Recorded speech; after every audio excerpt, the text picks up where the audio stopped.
Hola chicos, ¿cómo están?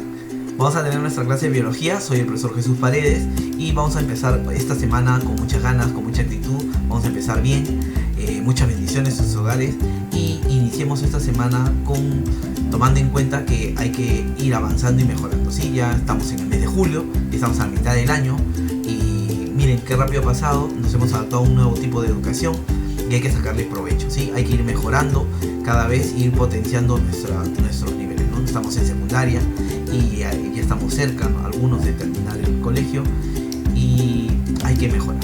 Ya muchachos, vamos a empezar muy bien, escuchemos bien el tema, atentos y al final recuerda estar la indicación de las tareitas para que puedas revisar, ¿sí? Empecemos.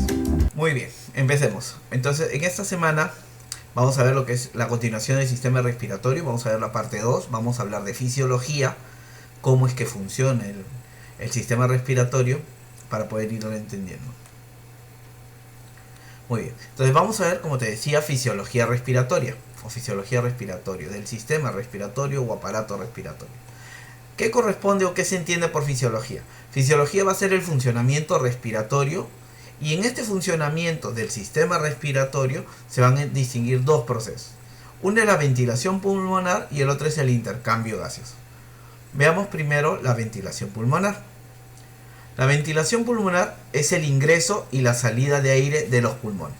Entonces, cuando tú haces que ingrese el aire y cuando haces que salga, eso se llama una ventilación pulmonar. Entonces, lo cual requiere una diferencia de presiones.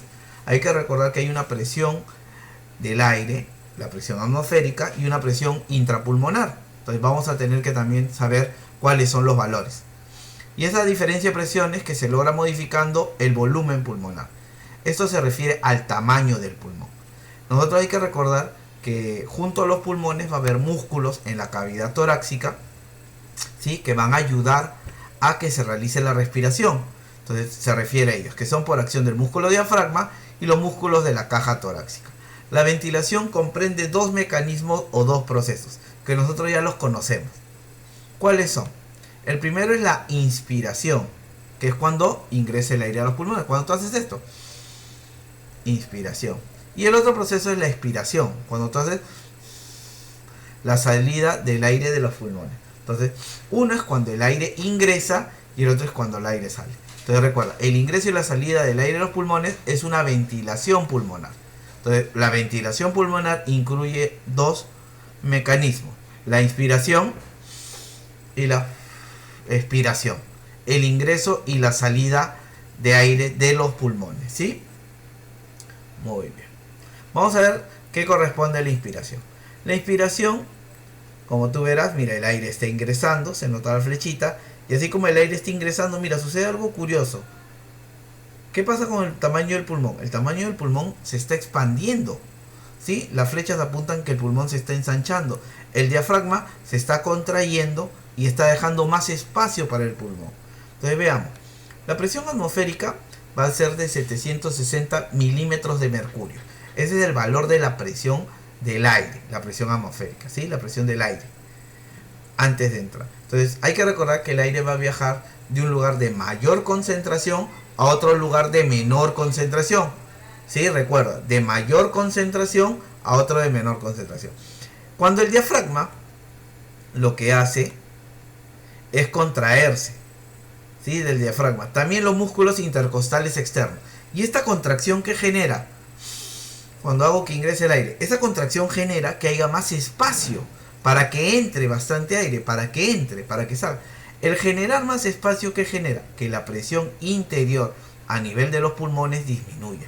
Entonces, la presión atmosférica está en 760, la presión fuera, la presión del aire, 760 milímetros de mercurio, y la presión intrapulmonar es 758, y hay bibliografías que también mencionan 759, ¿sí? 758 milímetros de mercurio.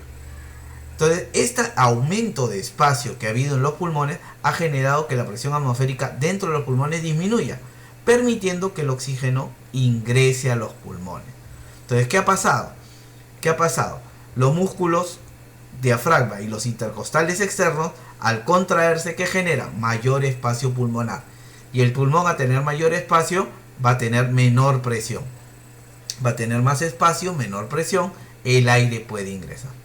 Como tú verás, esto es un proceso activo, porque se está realizando movimiento del diafragma y de los músculos intercostales. Entonces, esto es un proceso activo. Ingresa el oxígeno. Es un proceso activo. Pero eso es cuando tú haces así, mira. Pero tú podrías hacer una inspiración forzada. ¿Qué es esto? Es cuando tú haces esto y tú insistes y quieres seguir tomando aire y sigues inspirando. Eso es una inspiración forzada. Cuando tú hablas de una inspiración forzada, ya están participando los músculos llamados escalenos, los trapecios y el músculo. Todos son músculos de la parte superior. Y el esternocleidomastoideo, que es el músculo que desciende por esta parte. Todos estos músculos, cuando tú haces una inspiración forzada, tú sientes que se jala todo esto, ¿no? Entonces esos músculos están participando. Escaleno, trapecio, esternocleidomastoideo. Entonces son músculos que van a participar. Recuerda, inspiración, proceso activo, donde ingresa el aire a los pulmones debido a que aumenta el volumen pulmonar, disminuyendo la presión pulmonar. Por eso que el aire puede entrar. Ahora la expiración, que es la salida del aire de los pulmones. Como tú verás, las flechitas todas apuntan hacia afuera y el aire está saliendo. La expiración. Vamos a ver. La expiración, mira, la presión atmosférica no va a variar, la presión del aire fuera del cuerpo no va a variar, 760 milímetros de mercurio. Y para que el aire salga, la presión a nivel pulmonar tendría que aumentar. Recuerda que te dije que la presión del aire permite que el aire viaje de un lugar de mayor concentración a otro de menor concentración, o uno de mayor presión a otro de menor presión. Entonces tú verás, de mayor presión a otro de menor presión. Entonces, para que salga, la presión a nivel pulmonar ha tenido que aumentar. Y la presión a nivel pulmonar aumentó a 762 milímetros de mercurio. Quiere decir que hay mayor presión intrapulmonar que presión externa, generando que salgan los gases. En este caso, que salga el CO2. ¿Sí? Que entre el oxígeno y que salga el CO2. Entonces, va a haber mayor presión. ¿Y esta mayor presión a qué se debe? Te darás cuenta que las flechitas de los músculos intercostales y del diafragma están indicando hacia el interior, reduciendo la capacidad pulmonar. ¿Qué pasó? La relajación del diafragma y de los músculos intercostales externos generaría que la capacidad pulmonar disminuya. Entonces, cuando tú haces que es la expiración, que sale el aire, estos van a generar que la capacidad del pulmón disminuya, generando que aumente la presión. Mucho más pequeño el espacio, más presión, haciendo que el CO2 pueda salir. Ahora, pero cuando yo hago esto, te dije inspiración. Y si sigo, inspiración forzada. Ya, la expiración también tú la puedes forzar, porque tú haces esto. Y yo te digo, sigue pulsando. Y vas a tratar con esfuerzo y vas a sentir que hay una presión para que esto se contraiga. ¿Qué músculos van a participar en la expiración forzada? Que la expiración es un proceso pasivo, porque tú, cuando tú haces esto, jalas. Y cuando tú haces, solito contraen, ¿sí? Proceso pasivo.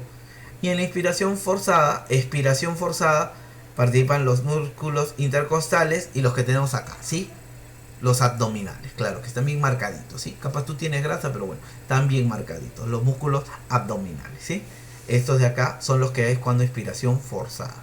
Expiración forzada. Tú haces y se siente una presión acá, ¿no? Entonces se debe a eso. Recuerda, entonces la ventilación pulmonar incluye dos mecanismos. La inspiración, que es el ingreso del aire a los pulmones, debido a que la capacidad pulmonar, el volumen pulmonar aumentó gracias a la contracción del diafragma y de los músculos intercostales externos, generando un proceso activo que permite que la presión dentro del pulmón sea menor y el oxígeno ingrese. En la expiración es la salida del aire de los pulmones, y esto se debe a qué cosa? A que en un proceso pasivo se van relajando el diafragma y los músculos intercostales, reduciendo el volumen pulmonar, y al reducir el volumen pulmonar aumenta la presión pulmonar. Y esta presión pulmonar, al aumentar, permite que se expulse el CO2 hacia el exterior. Entonces, dos mecanismos: ventilación pulmonar, la inspiración y la expiración. Es forzada cuando tú haces el esfuerzo, ¿sí? Cuando tú forzas inspiración y sigues, entonces generas que los músculos escalenos, trapecios y esternocleidomastoideos fuercen esto. Y la expiración forzada, tú sigues y se siente acá los intercostales y los abdominales, ¿sí? Ya está. Ahora, esto se puede medir, lo que te acabo de explicar, en forma de volúmenes y capacidades pulmonares. Miren, esto es una tablita que tiene medida, que está en mililitros, la cantidad de aire que el pulmón puede trabajar. Para eso se utiliza un aparatito que se llama espirómetro, que es como un tubito donde te permiten soplar o te permiten absorber el aire para medir la capacidad de volumen que tiene tu pulmón. Entonces, te ponen un tubito en la boca y lo que te piden a ti, es lo primero que hagas, es que inspires. Y luego expires. De nuevo, inspires y expires. Entonces, cuando tú haces esto, cuando a ti te conectan al espirómetro, el espirómetro se conecta marcando en 2400. Y cuando tú haces esto, inspiración, llega a 2900. Expiración, vuelve a 2400. Inspiración, vuelve a 2900. Expiración, regresa a 2400. Mira, te darás cuenta que pasaste de 2400 a 2900. Este proceso donde hay inspiración y expiración, nosotros lo vamos a llamar volumen tidal. Recuerda que el volumen tidal es cuando pasaste, inspiraste o expiraste. Porque te das cuenta que la inspiración y la expiración es igual. Mira, la inspiración y la expiración es la misma. Presentan el mismo volumen tidal o el mismo volumen o corriente ventilatorio, que son los nombres que recibe. Entonces, ¿qué es el volumen tidal? Es la medida de una inspiración o de una expiración en una ventilación pulmonar. Ya está. Entonces, en la medida de una inspiración o de una expiración en una ventilación pulmonar. Eso se llama volumen tidal, o también llamado volumen corriente o volumen ventilatorio. Es usar ya acá las matemáticas de 2400 a 2900. ¿Cuánta es la diferencia? ¿Cuánto aumentó? ¿Y cuánto disminuyó? Cuando inspira, aumenta. Y cuando expira, libera, disminuye. ¿Cuánto aumenta la capacidad, el volumen? ¿Y cuánto disminuye el volumen? 2400 menos 2900 son 500 mililitros. Entonces, el valor del volumen tidal, corriente o ventilatorio es de 500 mililitros. ¿Sí? 500 mililitros. ¿Qué músculos participan acá? Los músculos intercostales, externos y el diafragma, que son los que te he mencionado acá en la inspiración y en la expiración. Son los músculos que participan, ¿sí? Ahora, vamos a hacer lo que te decía acá, una inspiración forzada. Mira, si yo hago esto, yo llego acá, pero yo te digo, fuérzalo. Y vas a tratar de llegar hasta ahí. Mira, a ver, ¿cómo fue primero? No voy a retroceder. Primero haces, llegaste acá. Y si yo te digo fuerza, y tú sigues, y eso es una inspiración forzada. Y esa inspiración forzada, mira, pasó desde los 2400, primero llegó a los 2900, que es la inspiración normal, y de ahí te pedí forzarlo. De aquí en adelante se fuerza, mira, de 2900 a 6000, se fuerza. Y ese valor, o ¿cómo se llama eso? Primero, se llama volumen de reserva inspiratoria. Lo que pasa es que vamos a tener un volumen de reserva. O sea que si yo quisiera tomar más aire, se puede. O sea, normalmente, una inspiración normal se absorbe 500 mililitros. Pero una inspiración forzada va a generarme un mayor volumen. Ese es volumen de reserva inspiratoria. ¿Cuánto sería? Mira, de 2900 a 6000, ¿cuántos mililitros serían? 3100, muy bien, 3100 mililitros. Y esto se da en una inspiración forzada, como te decía, porque tú llegaste acá y de acá para arriba sigues inspirando. Y acá los músculos que van a participar son el esternocleidomastoideo, que ya te dije, los escalenos y el trapecio, generando que el volumen de reserva inspiratoria aumente. Entonces pasamos de los 2900 a los 6000, aumentándose el volumen en 3100. Ahora, ya inspiraste ese aire, lo vas a expirar. Lo expiras de manera normal y va a llegar acá. Pero yo te digo, trata de forzar. Y sigues en el espirómetro soplando, y mira, pasó esto. Entonces, de 2400 que tú ya habías terminado de expirar, tú sigues soplando. Y se va a generar un volumen especial, que pasó de 2400 a 1200. Eso se llama volumen de reserva expiratoria. Si hacia acá era volumen de reserva inspiratoria, de acá, de acá, cuando llegaste al momento normal y seguiste forzándolo, es volumen de reserva expiratoria. ¿Cuánto mide? De 1200 a 2400 son 1200 mililitros. ¿Y qué músculos participan en la expiración forzada? Ya te los había mencionado. Los intercostales externos y los abdominales. Entonces recuerda, el volumen tidal o corriente ventilatorio es cuando tú realizas una inspiración o una expiración. ¿Cuánto mide? 500 mililitros. Cuando tú ya llegaste a inspirar y fuerzas tu inspiración, vas a pasar de los 2900 a los 6000, generando un volumen de reserva inspiratoria que es de 3100. Y eso se debe a una inspiración forzada. Cuando tú expiras, llegas normalmente a los 2400 y tú fuerzas tu expiración, vas a tener un volumen de reserva expiratoria que es de 1200 mililitros y eso se le conoce como expiración forzada. Todo esto corresponde a la cavidad vital, a la capacidad vital que tiene el pulmón. La capacidad vital, que es de 1200 a 6000, sería 4800 mililitros. Si tú lo pasas a litros, sería 4,8 litros. Profesor, una pregunta. ¿Y entonces y este espacio, por qué no empezó en 0 y empieza en 1200? Quiere decir que acá hay un espacio no contemplado. Claro, lo que pasa es que esto se llama el volumen residual que tiene el pulmón. El pulmón siempre va a mantener un volumen residual. Este volumen residual te habrás dado cuenta que es de 1200, de 0 a 1200. Y si tú consideras todo, ya eso qué cosa es. Es la capacidad pulmonar total. Tu pulmón tiene una capacidad total de 6 litros. De 6 litros. Entonces mira, en una inspiración o una expiración normal, 500 mililitros. ¿Cómo se llama? Volumen tidal o corriente o ventilatorio. Si tú fuerzas la inspiración, que es una inspiración forzada, generas un volumen de reserva inspiratoria de 3100. Y si tú fuerzas la expiración, vas a tener un volumen de reserva expiratoria de 1200. Entonces la capacidad vital del pulmón es de 4,8 litros y la capacidad ya total pulmonar es de 6 litros. ¿Sí?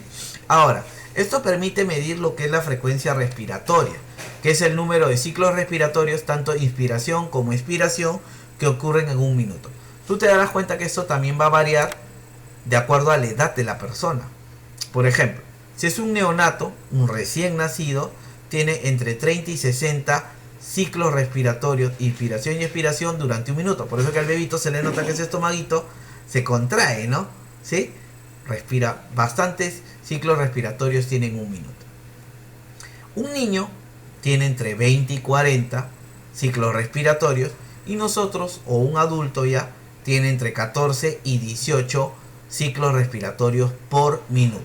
Recuerda, un adulto tiene entre 14 y 18 ciclos respiratorios por minuto. Entonces, ahora lo que corresponde es el intercambio gaseoso. Hay que recordar que dentro del pulmón está su unidad anatómica y funcional, que es el lobulillo pulmonar.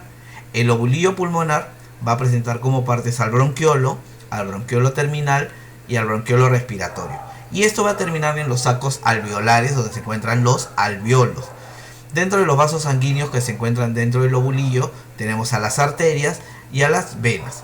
Recordemos que acá se va a realizar el intercambio gaseoso, ¿sí?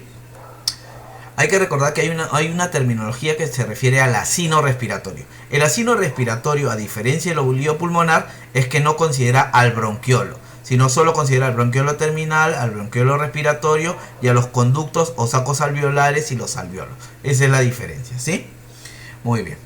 Si ampliamos el saco alveolar, vamos a ver al alveolo, el alveolo pulmonar. Ahí lo puedes ver. Puedes ver el alveolo pulmonar y acá también vas a ver los capilares, que es un saco aéreo. Entonces, en el intercambio gaseoso, dentro del alveolo vamos a tener células. Por ejemplo, acá primera célula que vemos es el macrófago alveolar. Esta es la célula del polvo. Esta es la que va a fagocitar todo agente extraño que contenga el aire o que llegue al nivel del alveolo pulmonar.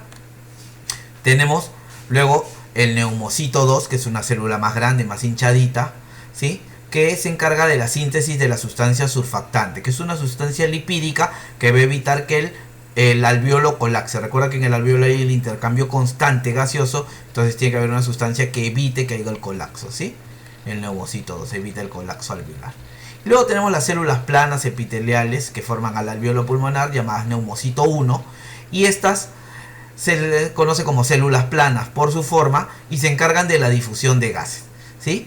Entonces la difusión de gases se va a dar a nivel del neumocito 1 con entre el alveolo y el capilar pulmonar, ¿sí? ¿Qué va a pasar? El oxígeno del alveolo al capilar y el CO2 del capilar al alveolo. Entonces, ¿qué vamos a suceder en esta primera etapa? Esto se llama respiración externa.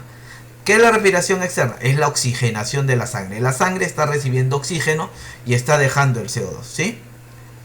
Esto nosotros llamamos hematosis, que es el intercambio gaseoso entre el alveolo y el capilar pulmonar. Es la respiración externa, la oxigenación de la sangre. Y el intercambio mutuo es hematosis, intercambio gaseoso entre alveolo y capilar pulmonar. Respiración externa, recuerda. Ahora, el otro nivel o intercambio gaseoso se va a dar entre los capilares y los tejidos, porque recuerda que el alveolo ya le dejó el oxígeno a los capilares se van a dirigir a todos los tejidos del cuerpo humano y va a haber un intercambio gaseoso entre el capilar sanguíneo y los tejidos, ¿sí? Los capilares le van a dejar el oxígeno a los tejidos y los oxígenos le van a mandar a través del capilar para que regrese al alveolo el CO2. Entonces se da otro intercambio. Esto se conoce como respiración interna. Y la respiración interna es la oxigenación de los tejidos. Entonces mira, tenemos que entre el alveolo y el capilar se da la respiración externa, que es la oxigenación de la sangre. Y entre el capilar y el tejido se da la respiración interna. Ambos son oxigenaciones, pero esta es oxigenación de la sangre y esta es oxigenación del tejido, ¿sí? Recuerda, hematosis ya es el intercambio entre alveolo y capilar. Ahora, ese transporte de gases, normalmente me has escuchado decir oxígeno, CO2, pero también podría ser el monóxido, que es el CO, ¿sí? En el caso del oxígeno se puede transportar de dos maneras. Como oximoglobina, cuando el oxígeno se une a la hemoglobina, y este es el mayor porcentaje del oxígeno, en un 97% el oxígeno se transporta así. Y disuelto en plasma, que es un 3%, menor cantidad. Aparte del oxígeno tenemos el CO2, y el CO2 se puede transportar de la siguiente manera. Primero, carbaminohemoglobina, que es la unión del CO2 con la hemoglobina, que sucede en un 23%. Y el mayor porcentaje sucede como formándose el ion bicarbonato, en un 70%. Y el otro 7% restante es disuelto en el plasma sanguíneo. Entonces, el oxígeno se transporta en mayor porcentaje unido a la hemoglobina, el CO2 se transporta en mayor porcentaje como ion bicarbonato, y el monóxido se va a transportar como carboxihemoglobina. Él sí se une a la hemoglobina, ¿sí? Ahora, ya hemos visto que ha habido ventilación, intercambio gaseoso, el transporte de qué gases se da. Ahora, ¿quién es que lo controla? El control nervioso lo va a realizar dentro del sistema nervioso dos partes. Primero tenemos a la protuberancia anular o el puente de Barolio, que en sus dos estructuras o en sus dos áreas, como el área amneurística, que se encarga de inhibir la expiración, y en el área neumotáxica, que limita el tiempo de la inspiración, lo va a limitar. Entonces, esto de la inspiración, uno inhibe la expiración y el otro limita el tiempo de la inspiración, ¿sí? Y aparte de la protuberancia anular tienes el bulbo raquídeo o la médula oblonga, que es la que se hace cargo en sí de controlar todo lo que es la respiración, la frecuencia respiratoria, el ritmo respiratorio de inspiración, de expiración en forma general. Se hace cargo la médula oblonga, la frecuencia respiratoria, cuántas veces inspiramos y expiramos por minuto, ¿sí? Entonces ya lo tenemos. Ahora recuerda que en esta clase la tareita, te estoy mandando una ficha, te va a llegar la ficha, la resuelves, marcas claramente tus respuestas, guíate de las diapositivas y las envías de nuevo marcado. Muy bien, chicos, el tema ha terminado. Espero que te haya gustado. Si te ha gustado, ya sabes. Ajá, muy bien. Ahí dejas tu dedito arriba, tu pulgar arriba. Y chicos, hay que mantener todavía cuidados respectivos. Ya se puede salir a la calle, pero recomendaría todavía no hacerlo. Las personas de tu edad no padecen la enfermedad, son asintomáticas, pero pueden transmitirlo a adultos mayores y a niños. Entonces hay que tomar cuidado. Si en caso se tuviera que salir, mascarilla, recomendaría esas máscaras protectoras de mica o de acrílico para protegerse. Hay que cuidarse, hay que mantenerse lavándose las manos, y todo producto que ingrese a casa tiene que ser desinfectado. Los zapatos dejarlos afuera, hay que mantener. Preferible, si vas a recibir a alguien, recibirlo afuera todavía, ¿no? El sistema todavía está colapsado. Tú debes haber dado cuenta que en los hospitales todavía no hay camas, no hay oxígeno, entonces todavía es tiempo de cuidarse, ¿sí? Hay que tomar medidas. Venimos un tiempo aguantando así y llevando bien las cosas y seguimos bien, hay que seguir, ¿no? Es preferible mantenernos en salud que estar con problemas preocupados de enfermedad, ¿sí? Bueno, muchachos, nos vemos. Un abrazo a la distancia y bendiciones todavía, ¿sí? ahí, quédate en casa, ¿sí? Nos vemos.